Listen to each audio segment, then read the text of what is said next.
Shalom Bapak Ibu Saudara yang diberkati Tuhan, kita bertemu kembali dalam Renja. Renja ini adalah pengulasan kembali khotbah hari Minggu lalu tentang standar hidup.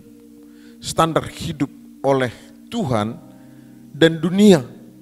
Jadi Tuhan memberikan suatu garis lurus untuk kita hadapi dan hidupi, tapi juga dunia ini juga mengenal standar yang namanya emas.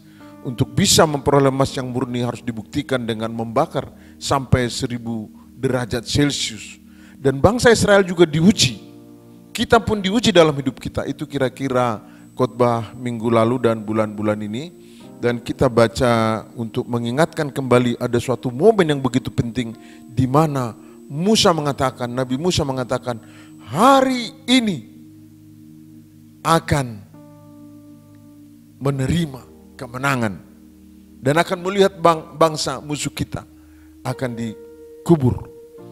Jadi ini momen perjuangan yang luar biasa dan momen ini dinyatakan dalam Alkitab, yaitu Keluaran 14 ayat 13, saya bacakan buat kita.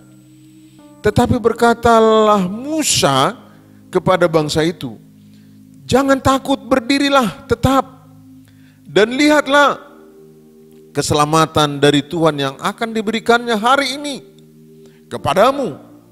Sebab Mesir yang kamu lihat hari ini tidak akan kamu lihat lagi untuk selama-lamanya. Ini firman yang dahsyat. Musa mengatakan jangan takut, berdirilah. Amin. Lihatlah keselamatan. Keselamatan saudara. Sebenarnya ini tidak masuk akal Bapak Ibu Saudara yang diberkati Tuhan. Kita akan menang. Bagaimana bisa menang? Dengarkan firman Tuhan ini sampai selesai. Ini luar biasa dan saya diberkati dan saya akan percaya saudara juga diberkati. Bagaimana mungkin keselamatan sedangkan di hadapannya bangsa itu melihat dengan terang benderang ada Laut Merah. Laut Merah itu nggak bisa diseberangi saudara, nggak ada kapal. Mereka dalam pengungsian itu lebih dari 1 juta orang. Ada ternak, ada bayi. Selama 40 tahun, ini ujungnya. Di belakang, pasukan Firaun dengan 600 kereta. 600 kali 5 berapa? 3.000 orang ada di dalam. Serbu. Tapi Musa mengatakan, hari ini, lihat keselamatan dari Tuhan. Ini apa saudaraku? Ini adalah sebuah hasil. Sebuah hasil perjuangan. Perjuangan apa? 400 tahun bangsa Israel dijajah, diperbudak oleh bangsa Mesir. Bahkan ketika ada di Mesir, karena Firaun itu menurut sejarah adalah raja yang benar-benar mewakili kejahatan. Lalu setiap anak sulung dibunuh saudaraku. Jadi hari ini dikatakan keselamatan atas kamu, padahal laut dan Raja Firaun yang sedang mengejar mereka. 400 tahun sebelumnya, 8 generasi saudaraku. Musa adalah orang yang berhasil diselamatkan karena ibunya mengarungkan Musa di atas sungai Nil. Dan kebetulan putri Firaun bisa melihat, mendengar Musa dan mengambilnya menjadi anak angkat dari Firaun. Amin. Jadi dikatakan itu adalah hasil proses pemurnian dan pengudusan. Hasil proses pemurnian dan pengudusan. Seperti emas. Kalau emas palsu dibakar sampai 1000, hancur saudaraku. Kalau kayu dibakar jadi debu saudaraku. Untuk memisahkan emas dari besi, dari karat harus dibakar.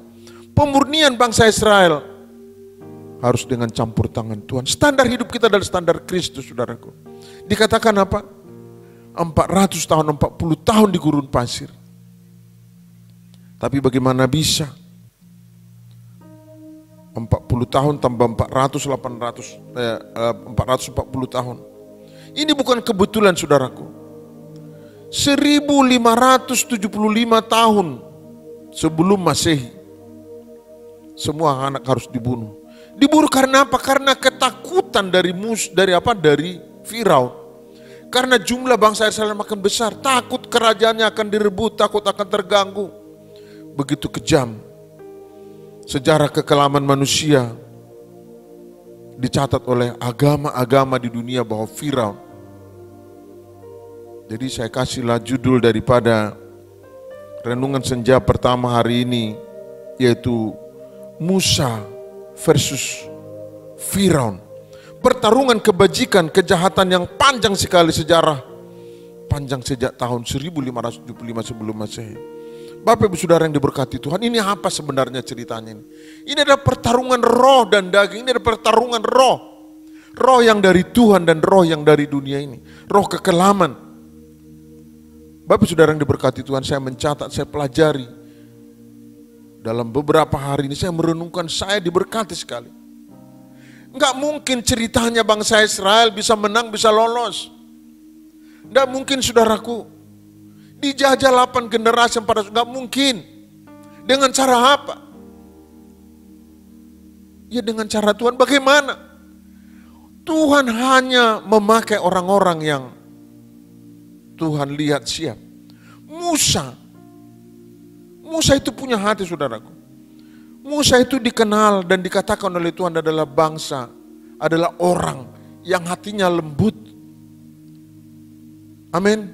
Jadi kenapa tentang Musa ini saudara? Musa ini adalah kita. Musa ini adalah orang yang dipersiapkan Tuhan. Mari kita coba baca dari Efesus 2 ayat 10. Efesus 2 ayat 10. Saya bacakan buat Bapak Ibu semua. Karena kita ini buatan Tuhan, karena kita ini buatan Allah, diciptakan dalam Kristus Yesus untuk melakukan pekerjaan yang baik, yang dipersiapkan Allah sebelumnya. Ia mau supaya kita hidup di dalamnya. Jadi kita ini buatan Tuhan. Tuhan Yesus Kristus mempersiapkan kita supaya kita hidup. Amin. Kenapa harus memilih Musa, saudaraku?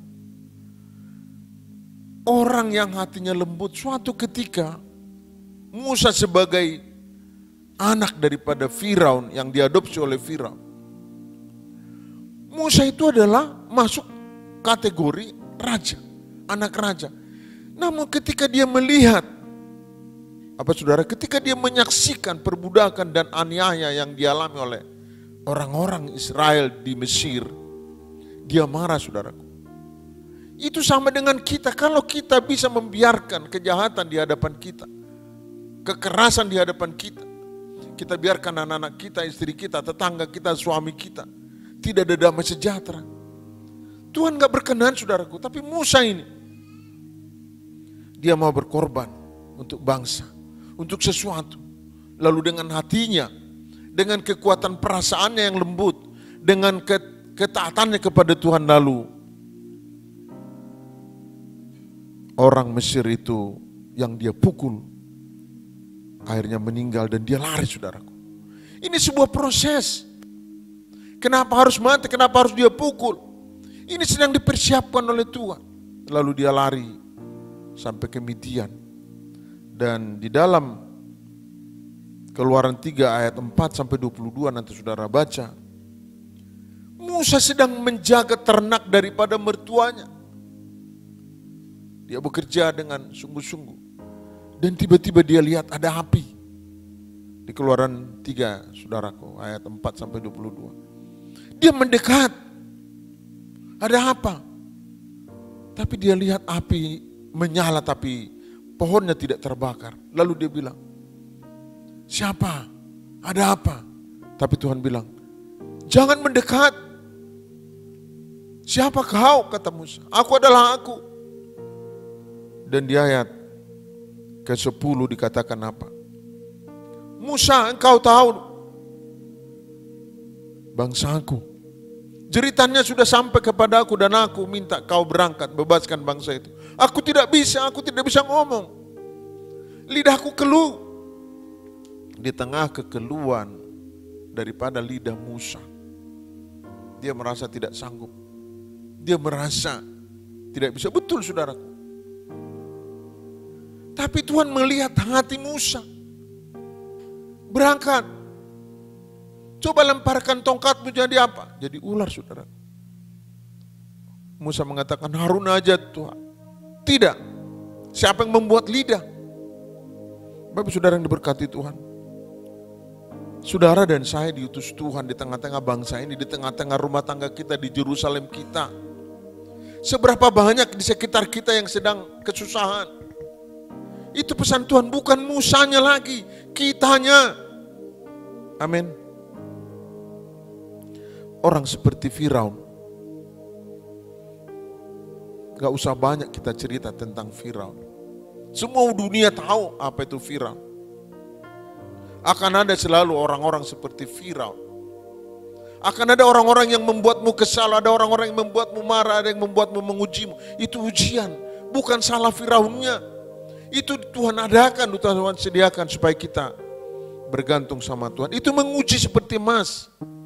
Amin. Membentuk kita, emas yang dibentuk itu dihancurkan dulu, dilebur. Pelumbum, kadmium, aluminium terpisah.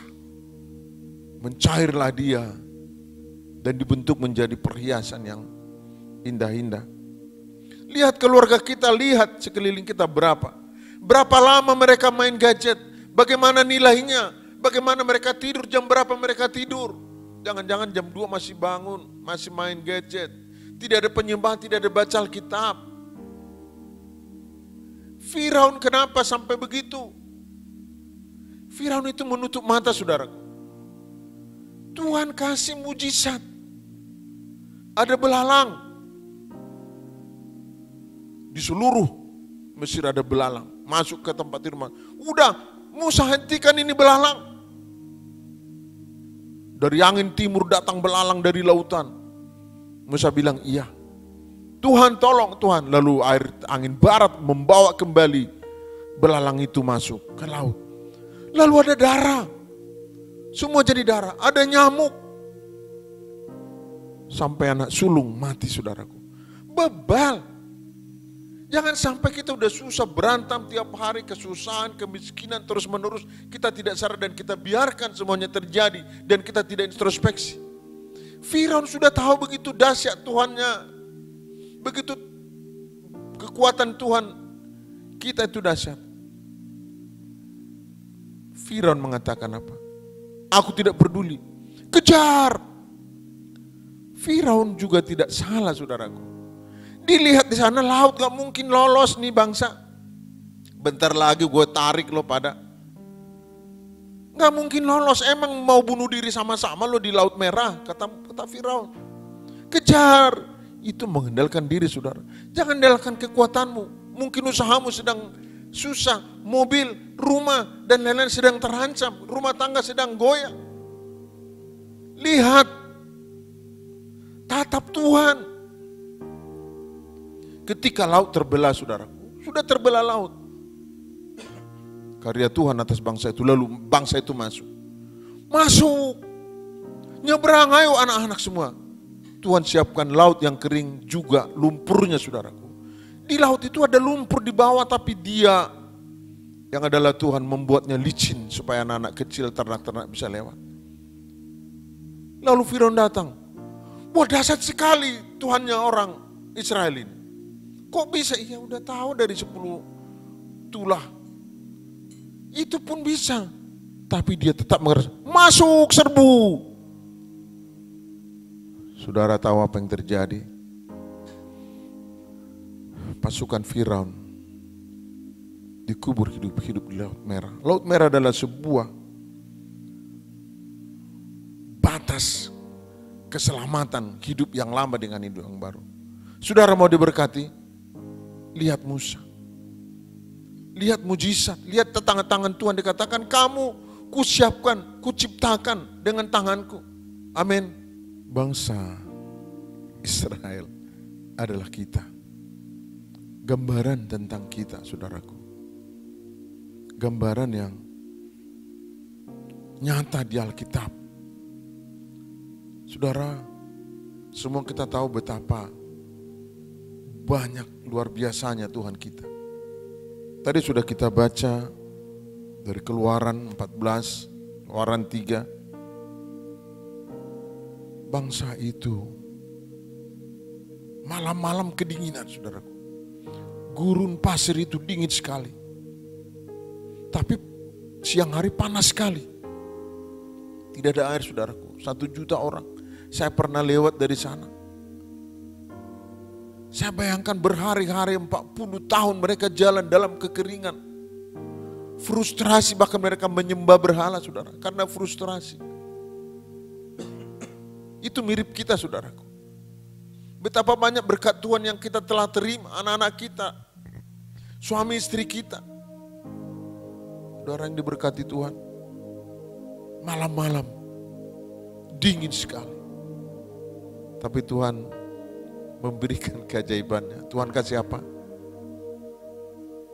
Malam Tuhan kasih tiang api, saudaraku. Api. Terangnya dapat, panasnya dapat, hangatnya dapat. Dan mereka bisa selfie kalau itu ada handphone di sana. Tuhan berikan yang gak mungkin. Siang hari panasnya gak kira-kira. Bisa 30 derajat debunya. Bagaimana mereka mandi? Bagaimana sepatunya? Gak rusak, saudaraku. Dikasih awan menutupi darah itu dan mereka bisa berteduh. Itu kita. Betapa berkat Tuhan atas kita.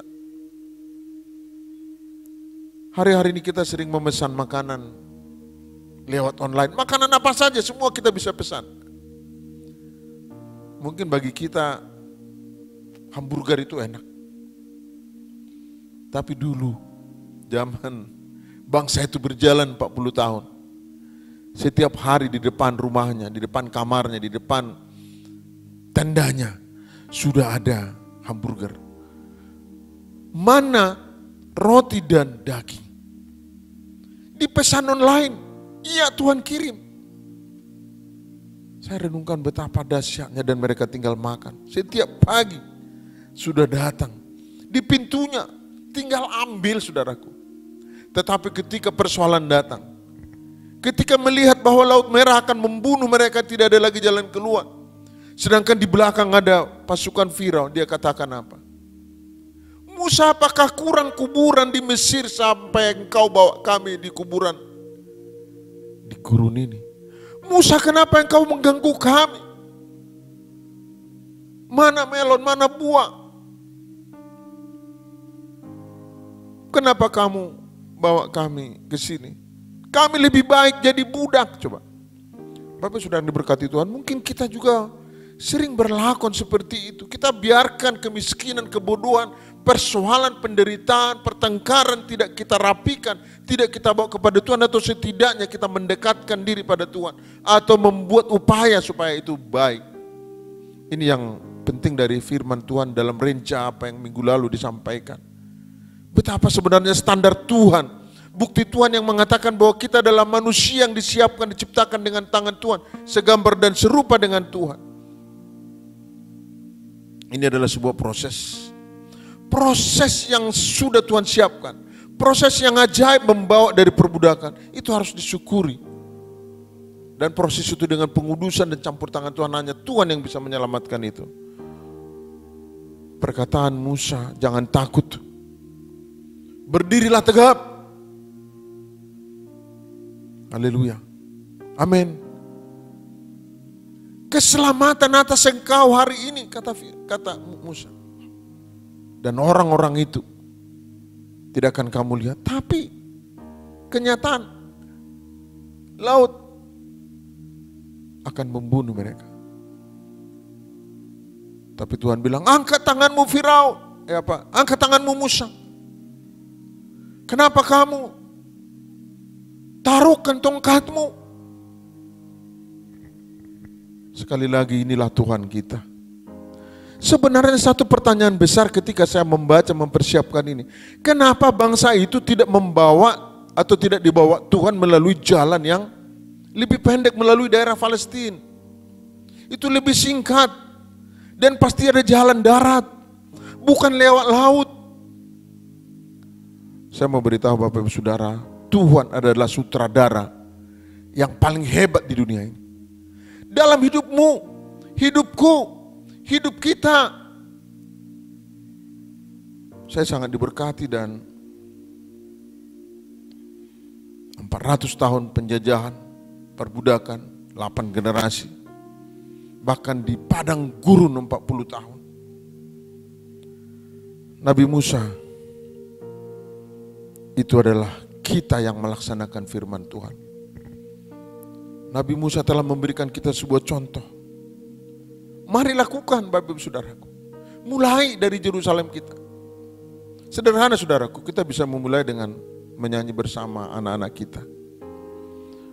Atau kita menyapa anak-anak kita, tetangga kita. Tuhan pasti tolong saudaraku. Suami istri, amin. Coba evaluasi suami istri. Beberapa hari lalu, dan setiap hari kita akan bertemu dengan orang-orang. Beberapa hari lalu saya menerima WA dari seseorang.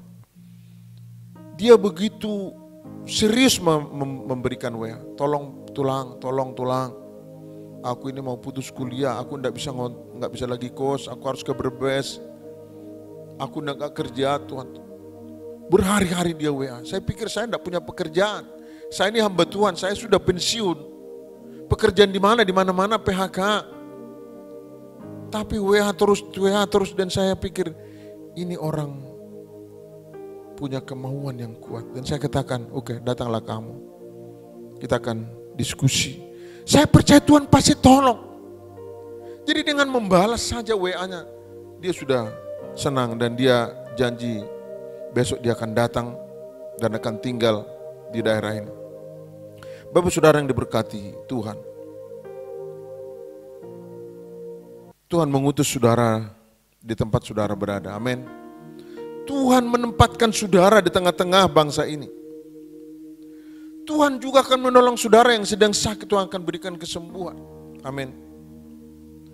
Kesehatan kita akan diberikan, dirawat, dijaga oleh Tuhan. Ini bukan hukuman saudaraku. Bukan menghukum.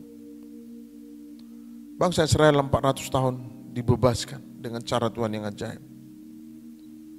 Hari ini kata Musa, engkau akan menerima melihat. Hari ini juga akan Tuhan memberkati Bapak Ibu Saudara yang diberkati Tuhan. Saya sangat